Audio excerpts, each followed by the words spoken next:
Howdy hey, my friends. I got another package again today. Got to keep feeding this beast. So I'm going to open it up for you here.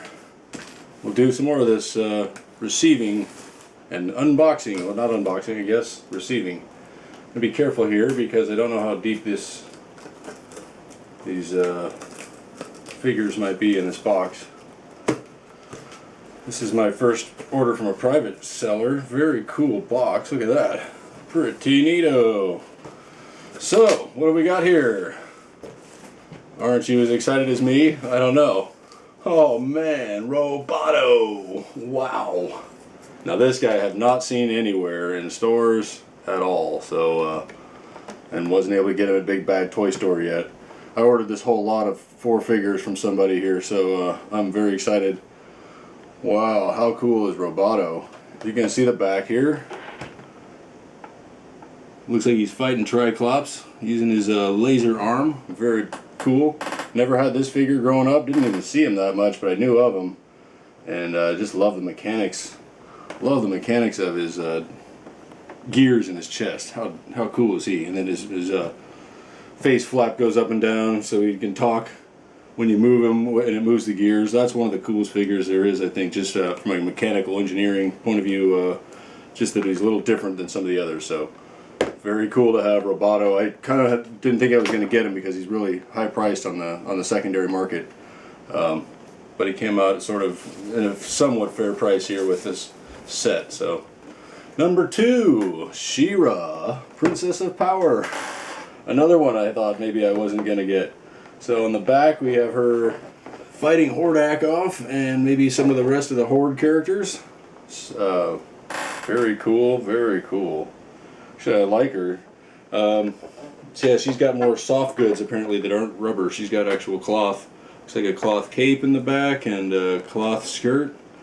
And this mask that she wears. So very cool looking. Another female character to join Evelyn and Tila. And any of their other variations that are coming along the way, and then eventually hopefully the Sorceress too, which I hear we may soon be able to get thanks to my friend Monkey Boy over in the UK.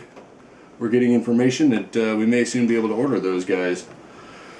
So I'll put Shera over here and dig in and get another one out. And we have Zodak. This is really the one I was looking for because I always liked him as a kid, never had him. I had a friend that had him, and just liked his head sculpt, thought he was cool looking.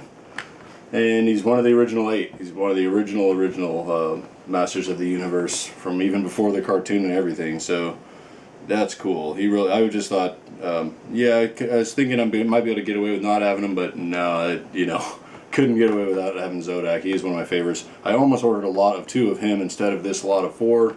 But then both of the Zodaks would have been more expensive, and it wouldn't have come out with a Roboto, which is also, like I said, they're pretty expensive on their own. So is Shera too. So actually, all 3 of these are fairly expensive on their own on the secondary market. This one's the least of these 3, I think. Zodak is. Shera, I'm thinking I've got some ideas. I kind of want to modify her. I like her the way she is. I'd kind of like to get a second one because I think black Shera would be awesome. Like a Shaniqua, I say.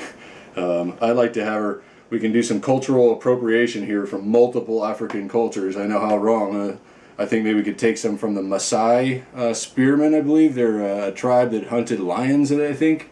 And they're maybe from, I want to say Kenya or Ethiopia. Don't quote me, I'm not an expert. I believe it's somewhere in East Africa, let's say. Really tall people, and I believe they hunt lions, the Maasai people. The average height of that tribe might be 7 foot tall. And then I'd like to also splice that with the Zulus from South Africa, so a totally different people, totally different tribe, but they have their story. I remember when I grew up there was a movie or a TV series, mini-series about Shaka, the warrior ruler of the Zulu, and how he kind of changed the way they fought and his tactics and everything. And so he had changed it from war being mostly a thing of intimidation, kind of more of a ceremonial dance kind of war that they had going on. He changed it to more of kind of a Western style war, unfortunately, where it was all about killing and brutality. And he really, you know, was able to conquer everyone else, because everyone else was used to a much more sort of ritualistic sort of fighting that didn't involve so much death. It was more, like I said, it was more like a dance, and everybody just kind of agreed who the winner was at the end without much killing at all. So anyway, yeah, I could imagine a black Shera that would have maybe a couple of spears, one for hunting lions. It would be a long spear with a short tip on it, and then she'd have her spear for hunting humans, which would be a shorter spear with a big long spear tip. Or I guess I should say a short shaft with a long spear tip. And then I'd give her maybe a cowhide shield, and give her some kind of leopard print or something like that for her outfits. But yeah, that'd be cool to have, I think, an African Shera, or some kind of, like I say, cultural appropriation African Shera. Nothing specific, no cultural accuracy. You know, we're just going to go ahead and splice them all together like we're not supposed to do, and totally be horrible because it's okay. It's really okay, I think. Anyway, and finally we have old school Mer-Man, which again I told you before, if you watched my other video, I didn't think I was going to get him. And this is one of the funniest parts about the addiction. The addiction to me is the inconsistency of my mind. How one day, or you know, for a couple of days or weeks, I think I don't really care for a figure or don't need them, and then there's this sudden change in my mind where I really like them, or have to have them, and it's funny to me to see my own inconsistency. You know, how my beliefs and ideas can change so quickly without me, you know, really having any say in it. I just wake up one day and now I want them. So on more about Mer-Man, I do like him. I still like the Lord of Power one better, because I think the yellow on the feet and the yellow on the arms adds more to him, and then the separated waist belt adds more detail to him. And then of course the head sculpt is cool too. But since this is the original Mer-Man and he comes with this entire wave, I'm certainly glad to have him.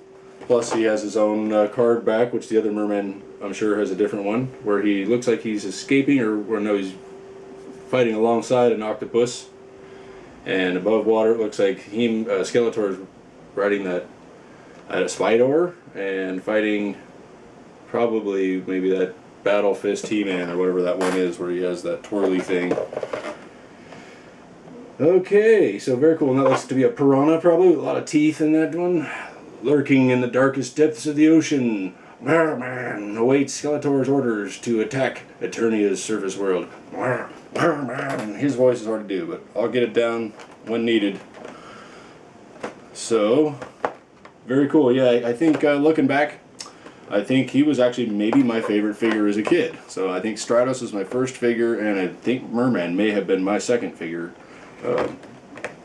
Not positive about that, but I believe it might have been. And the other reason I think I liked him so much, because I loved playing with toys in the bathtub when I was a kid.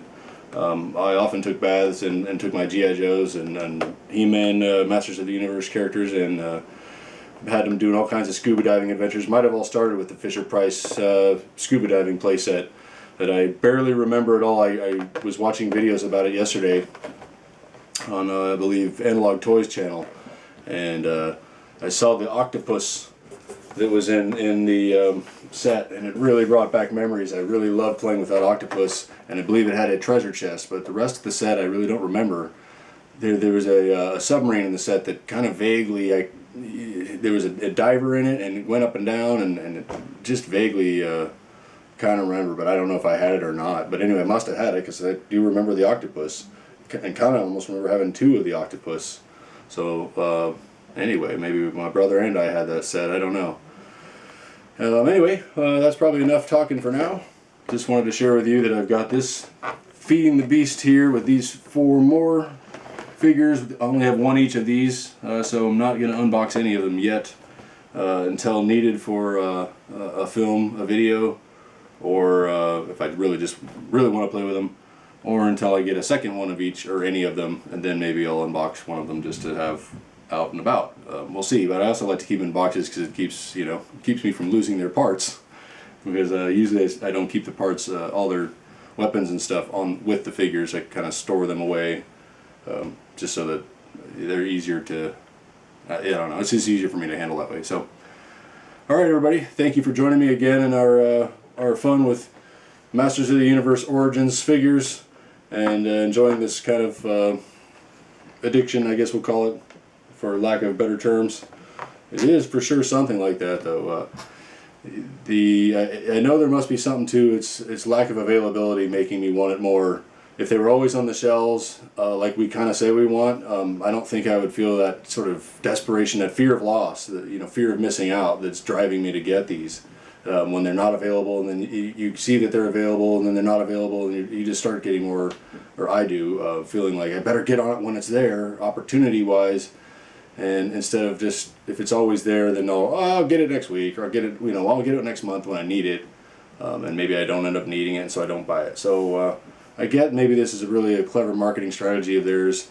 De Beers Diamonds have been doing this for 100 years, where they've had, they're sitting on trillions of diamonds, and they just release a few million a year to keep the price high of diamonds. So they control the flow of diamonds and keep the supply low, so that the price is high. Basically, if they release all the diamonds they had, they'd be as worthless as rocks, basically, because they are just rocks, and there's so many of them. Anyway, that's a different subject, but it kind of ties into what makes us crazy for buying these figures. It's that limited availability, or apparent limited availability, drives us to buy them. So as much as maybe Mattel says they're not trying to do that to us, I'm not buying it. You know what I mean? Alright, that's enough for now, guys. Thank you all for joining me in this adventure. Take care. Bye-bye.